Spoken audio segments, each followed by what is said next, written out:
And topic is victory. Victory can be yours. The supernatural family of God. Ano ba yung victory? Ano sa Tagalog yung victory? Diba, kadaugan sa ano, no? Sa mga Bisaya. Sino ba yung Bisaya dito? O may dugong Bisaya? Dugong Mindanao.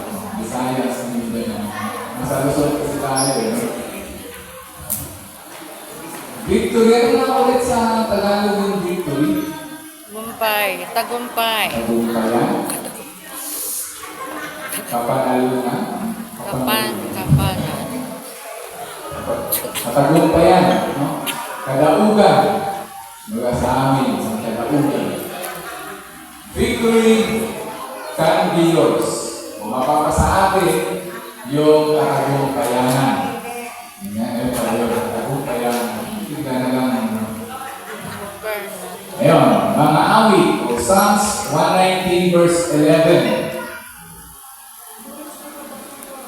Ang banal mong kautusay sa puso ko iingatan upang hindi magkasala laban sa iyo kailanman. The victory can be ours kung mapapasa atin yung katagumpayanan kapag ang kautusan ng Diyos ay nasaan? Nasa puso. At lagi natin iniingatan ito. Amen? Amen. Amen po ba? Mapapasa natin yung katagumpayanan sa buhay nito kapag ang salita ng Diyos ay ating isa puso, isa buhay, no? Iingatan natin, no? Kaya nga sabi ng iba, no? Sabi ng mga pastors natin, we are the walking Bible. Kasi sa pagbabasa ng Bible, pagbabasa araw-araw, gabi-gabi, no, ay namimemorize na natin yung salita ng Panginoon. Hindi lamang yun na isa sa buhay dapat natin. Kaya sabi dito, no, ang kautusan mo sa puso ko, ingatan upang hindi magkasala laban sa iyo. No? Mga kawikaan, 4:14. 15. The victory can be ours kapag ang daan ng kasamaan ay hindi natin lalakaran. Kung sabi dito, ang daan ng kasamaan ay huwag mong lakaran. At ang buhay ng masama, huwag mo nga tutularan. Kasama ay iwasan mo, ni huwag lalapitan. Iwasan mo na nga, huwag mo nang lalapitan. Bagkus na ay talikuran mo, tuntunin ang tamang daan. Okay? So, mapapasa atin ang katagumpayanan sa buhay na ito kapag ang sabi doon, tayo ay hindi lalakad sa buhay ng masama. O ano ba yung mga buhay ng masama? Alam na ba natin kung mga buhay ng masama? Amen. Tingin ka lang sa lugar mo kung anong kasamaan ang ginagawa nila. Amen? Kung ano yung katabi mo, ha? At huwag mong tutularan, huwag natin tutularan ang gawa ng iba. Nasabi, lahat naman gumagawa nito. Ay parehas na lang. So, gagawin ko na lang. Diba? Mula kung nasa politics ka, yung iba, ginagawa, insertion, mag-insertion din ako kasi magawa eh. Pero, ang sabi ng Diyos, huwag natin tutularan. No? Nang sa ganun, mapasa atin yung katagumpayanan sa buhay natin. Dito pa, kasama ay iwasan mo. Nakakalungkot minsan, hindi na nga naiwasan, natitiyoso pa. Lalo na kapag mayroon kang marites. Natititingin pa. Ano ginagawa nila doon?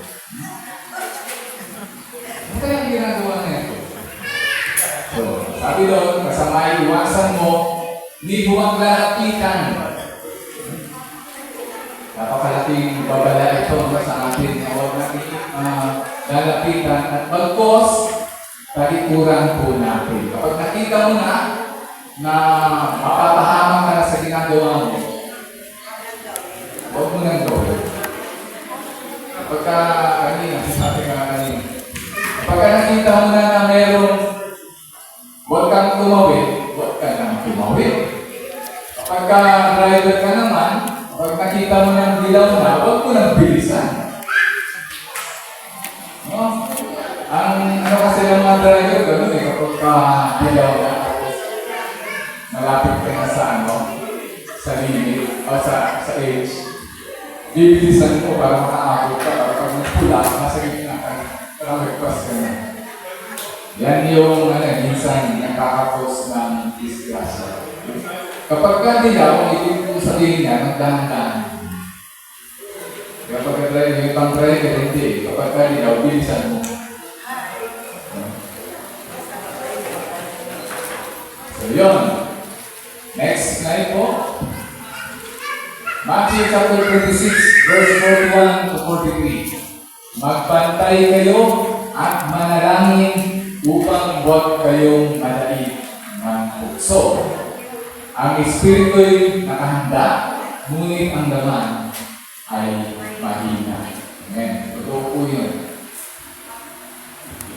Magbantay kayo, lalo-lalo na sa atin. No? Yung mga lalaki, naalala ko, sabi ni Pastor last Sunday, ano sabi ni Pastor last Sunday? Anong kahinaan ng mga lalaki? Kahinaan ng mga girls. So, bantayan natin yung mata natin at yung tenga natin. No? Huwag natin palakin yung tenga. Mga kasabihan na lumalaki daw yung tenga. Ano sabihin?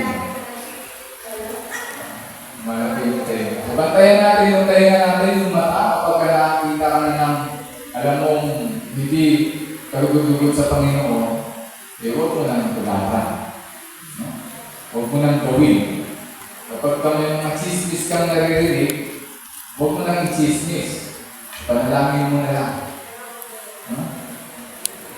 Huwag tayong maging daan para mag-away-away yung mga kapitbahay natin. No? So, magbantay kayo sa Panginoon at manalangin. Nang sa ganon, upang huwag kayong madalik ng tukso. Dahil ang tukso ay naandyan lang sa paligid. Sa paligid-libot ay puno ng tukso. May tukso sa pandinig, lalo-lalo na may tukso sa mata. Kapag ka hindi naman kailangan, huwag mo muna i-place yan. Kapag ka hindi mo naman talaga kailangan, huwag ka munang mag-open ng app. No? Tapos, pagkabayaran na, yun na. Pag nalililigil na, saan ko kuha ng pambayad na yun? Pagka hindi naman importante, kailangan lumabas kasi mainit. Ano sa panahon natin kahapon, sobrang init, no? Yung misis ko kahapon, kasi nasa labas kami, mga hapon eh. Kasi may nasikaso kami. Pag uwi niya, uwi kami alas 2. Minumagal ng maraming tubig, maraming. Ayun. Kanina, pag-ising, ngayon, tumatahol na. Nagpunang upo. Ayun. Hindi na nakabangon ng sabi ko, sige, kumain muna yung ising. Ayun, hindi na mapunta. So, ayun nga, magbantay kayo at manalangin. Sino po rin kayo nananalangin? Taas po yung kamay. So, yung iba hindi. Ang nagawa nyo. Magbantay kayo at manalangin. Bantayan nyo yung mga katabi nyo. No? Panalangin nyo ang katabi nyo. Lalo-lalo na ating pamilya. No? Noong una, yung mga pamilya natin na nagtatrabaho, ano yung papanalangin natin doon? Guide and protection. Iingat ng Diyos, no? sa biyahe, dahil hindi natin hawak yung kalsada eh. Kahit anong iingat natin, kung yung kasabayan naman natin ay hindi nag-iingat, di ba? Wala din. Meron nga sa amin eh. Mabagal lang magpatakbo ng motor, parang 20 to 30 kilometers per hour lang. O per kilometer. Per kilometer. Kasi kung bagal lang talagang takbo niya kasi nag-iingat daw siya. Pero nabundol pa rin ng jeep. So, sobrang ingat niya, pa rin. Kaya nga lagi tayo manalangin. Panalangin natin yung pamilya natin, panalangin yung kapwa natin, lalo-lalo na yung mga kapatiran natin sa pananampalataya. Amen? Huwag tayo madali ng puso. Next slide. 1 Corinthians 15:57 to 58. Magpasalamat tayo sa Diyos na nagbibigay sa atin ng tagumpay sa pamamagitan ng ating Panginoong Kristo. Tayo pinagbigyan, tayo ginawaran ng katagumpayanan sa pamamagitan ng ating Panginoong Kristo. Sa pamamagitan ng kanyang kamatayan sa krus, tayo ay nagtagumpay. Saan? Sa kasalanan. Amen? Na imbis na tayo ay mamatay, tayo ay pinili ng Diyos. Siya ang namatay para sa atin. Amen? Kaya nga, mga minamahal kong kapatid, magpakatatag kayo at huwag matinag. Maging masipag. Sino po yung masipag dito? Asa naman? Masipag saan? Masipag kumain, maghugas ang plato. Sipag po, Pastor. Lagi po ako naghuhugas ng paa. Masipag kayo palagi sa paglilingkod sa Panginoon ngayon naman pala. Dapat maging masipag tayo sa paglilingkod sa Panginoon. So, ibig sabihin, mayroong pala, Pastor, pagkakataon na tinatanong.